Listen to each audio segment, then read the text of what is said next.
Dear voters of Punggol East and fellow Singaporeans, welcome to the Reform Party's first rally and welcome to our first by-election. I apologize for the rain, but the sun will come out on election day.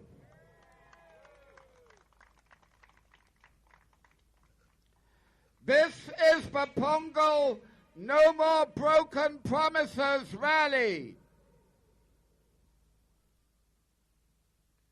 Jianshu Chengnu, Tiada lagi janji palsu.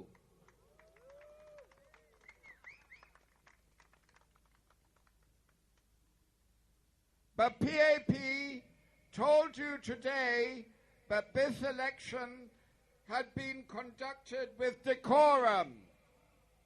Decorum? I was at the nomination center, and from where I was standing, this by-election kicked off with all the decorum of hooligans at a football match. So what if it's Desmond Lim?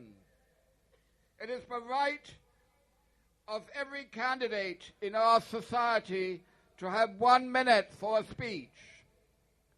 It started with booing, but it has become nasty.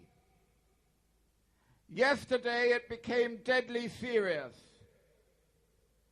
In this so-called democratic nation, an ordinary Singaporean like me, who dares to believe in a better Singapore, can see his child subjected to death threats. Why? I am a mild man. I am a law-abiding man. I'll tell you why. Because last week I dared to stand up for what I believe in. I dared to offer a real alternative. And I dared to face down the bullies. Hooligans, bully boys and threats. Only in third world countries are elections hampered by threats of violence. Well, that is probably just about right. We have a third world economy and a third world democracy.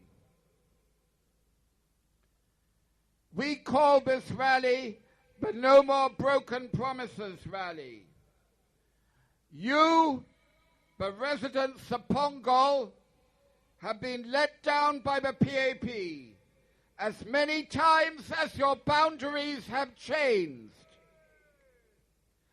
In 2011, two heavyweight brands came here, and they both made promises. One promised millions of dollars of projects, bus stops, a new community center. He even invited you to the launch of the brand new shopping center at Rivervale Plaza. When he wasn't making promises, he was making fun of Desmond Lim. He found his idea of satay stalls and barbecue pits very funny. But the real joke is that the best place now to have an outdoor barbecue in Punggol East is in the hole in the ground at Rivervale that he delivered. The other candidate promised you hard work and shared resources, then went missing in action. And Punggol East seems to have fallen through the cracks. You don't deserve that. These last 2 weeks, I have met as many as you as I can. And it has been a very happy and enriching 2 weeks, getting to know each other. I have been trying very hard to win you over one by one. Whilst I was doing that, you were winning me over. So when we talk about broken promises, we realize that first you must make a promise for it to be broken. That is why I will not promise millions of dollars, but I have managed hundreds of millions of dollars, and I can assure you that I am a safe pair of hands. I will not promise you pie-in-the-sky plans, but offer well-researched and practical and feasible projects backed by a team of seasoned experts. And I will not build Singapore Inc. with the Reform brand in Punggol East. I aim to build cohesion, care and community, and do all that through a proper understanding of what public service means. Don't worry about the money. I believe I can do the math. Believe me. Worry about the heart, and we have got it. So I will make 3 promises that will never be broken if you give me the mandate to be your representative. I will move here to be in our community that we are building. I will be a full-time MP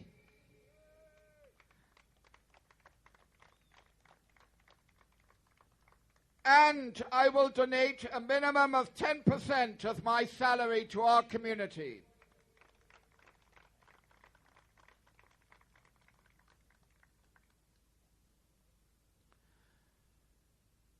There is no doubt that the biggest broken promise is the PAP. They have broken practically every promise they made over the last 30 years. I remember SM Go in 1984 promising Singaporeans the Swiss standard of living by 1999. Perhaps Mr. Go was confused and meant Swiss cost of living instead. A UBS study in 2009 put the purchasing power of Singapore workers on a level of those in Kuala Lumpur and well behind those in Taipei, Tokyo and Seoul. Our productivity is one of the lowest in the developed world. On our rounds, meeting the residents, we hear the familiar complaints: the cost of living, low wages, difficulty in making mortgage payments, for the elderly, the high cost of health care, for families, problems in paying for children, bringing up children on one salary with one breadwinner out of work. What's responsible for this? The PAP's economic model is based not on raising your productivity and real incomes, but on letting in cheap foreign labor. That's the only model they know. That's the only way they know how to achieve economic growth. In 20 years, our population has nearly doubled. And this low-cost foreign labor has come in without any minimum wage protection for our workers and minimal safety nets. Has it benefited you? The PAP promised you that this low-cost labor influx would grow the economy and make everyone better off. But has it? Has it made you better off? Profits have gone up. The profits of GLCs, government-linked companies, have gone up. They dominate our economy. Government revenues have gone up. But the government hasn't shared this extra wealth with you, the people. Look at GST. When they introduced GST, they promised that they would be rebating a large part of the revenues back to the less well-off citizens. This is because GST is a regressive tax, but hits those on low incomes more than those who are wealthy. It was supposed to provide funding for better social assistance programs, but only a very small proportion of the revenue is rebated to you, and much of this goes into CPF. Your wages have stagnated because of this labor influx, while the cost of HDB has skyrocketed. The PAP boasts that most of you own your own homes. However, you are really just leaseholders for 99 years, and at the end of that period, your property will revert back to the HDB, back to the PAP government. You would think it would not be difficult for the PAP to provide affordable housing for Singaporeans. It's not rocket science. After all, they own most of the land in Singapore, most of it acquired very cheaply, with little compensation for the owners. As the landlord to most Singaporeans, the PAP have a vested interest in pushing house prices higher. This is a major reason they have allowed so many foreigners in, who have been allowed to rent HDBs while PRs are allowed to buy. This keeps pumping air into the housing balloon. Let's look at the other PAP promises. What happened to the promise to let you withdraw your CPF at 55? The CPF withdrawal terms have been progressively tightened, and most holders will not have the minimum sum, and thus will not be able to take out any cash even when they reach the retirement age. In any case, this keeps getting moved. Why is the government doing this? I am a well-qualified economist. I have looked closely into the figures. I have asked questions about this, but the government has refused to answer because I am not in Parliament. CPF monies are lent to the government. Even though my calculations have shown that they don't seem to be doing as well as they claim with Temasek and GIC, but in fact the returns on GIC have been very poor, there should still be enough inflows not to need to hang on to our money for longer and longer. I can go on and on. Take health care. That's a big concern for elderly residents who can't meet their health care bills and often have to turn to the rest of their family to pay them. We have a pay-as-you-go system, MediSave, with a totally inadequate insurance scheme tacked on that leaves our citizens unable to pay the health care bills and our people living in fear of a catastrophic illness that might bankrupt them. We have third world levels of provision of doctors, nurses, and hospital beds. The waiting times at polyclinics would not be tolerated in a first world country. On education, instead of universal free education, we only have compulsory education up to the age of 12. Many vulnerable groups are left out: the disabled, those with special needs.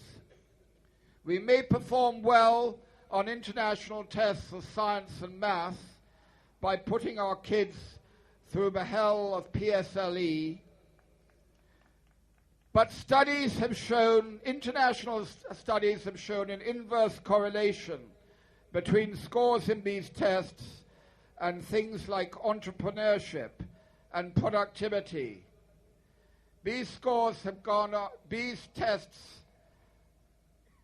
studies have been done over many years, decades even.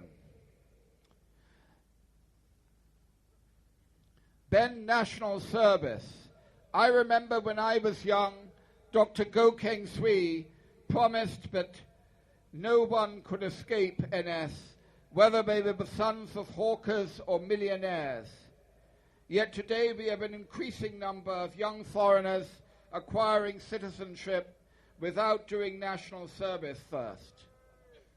We have scholars coming to the country and whose university education is subsidized by our government, who are then allowed to work here after graduation without doing NS. But the saddest thing of all is that we have given up our freedom to the PAP without achieving prosperity. We have managed to get the worst of both worlds, repression and low living standards. We are rapidly becoming less free than our ASEAN neighbors. So when I get into Parliament, you know I will not be silent. Whereas the other opposition MPs did not pick up the fact that the government had given a $4 billion loan commitment to the IMF, the people's money coming out of our reserves, I noticed that it had been given without parliamentary and presidential approval. I took the government to court to fight for the fact that this money was being granted to citizens, to countries where the welfare state is much greater than in Singapore, where citizens enjoy free health care and old age pensions that our citizens lack. I lost the first case. I don't believe I should have lost. I believe the judge was wrong, but I am appealing. But what have the MPs in Parliament done, the opposition MPs done to speak up on this and other issues? Did they question the budget? Did they question what the reserves are and how well the government is doing with its stewardship of Temasek and GIC? No, they voted with the government. When I get into Parliament, I will present ideas and policy alternatives. I am best equipped to hold the government to account. Believe me, the Reform Party has pages and pages of well thought out policy alternatives on all the issues discussed above. We want to give all our citizens a stake in Temasek and GIC. We want them privatized so that their performance can be measured, so that we can see how well they're doing. We want the pensions of our citizens to be linked to the returns on these assets. We want universal health insurance for our people so that you no longer have to worry about illness when you grow old. By combining MediSave, MediShield and MediFund into one scheme. We want to give you the freehold of your HDB, at the same time providing more housing and privatizing it so that you no longer have a monopoly supplier. We want to introduce competition into public transport and provide an affordable alternative to the current system. We want to see that NS men are paid properly for what is essentially slave labor. We want to reduce the minimum term or the maximum term of NS to a year or less. You don't get to hear about our promises because of the mainstream media or state media blackout. I will call the PAP out on their broken record. I will raise your issues effectively, and of all the candidates, I am the best qualified and most prepared to hold the government to account on national issues. This morning I almost pulled out of this rally. It became a very different battle for me. Sometimes you have to know when to back out of a fight. Not because democracy isn't worth it, but because family is. But the police made assurances for your safety and my safety. And I remembered, we have a first world people here in Punggol East. And I remembered, the Reform Party follows its heart. And I remembered who I am, the son of JBJ. Don't vote for me because of who I am. Don't vote for me to give me a chance. Don't vote for me because of sympathy. Vote for me to have a real promise of a better future for all together in Punggol East and all Singaporeans. Vote for the Reform Party. No more broken promises. Thank you.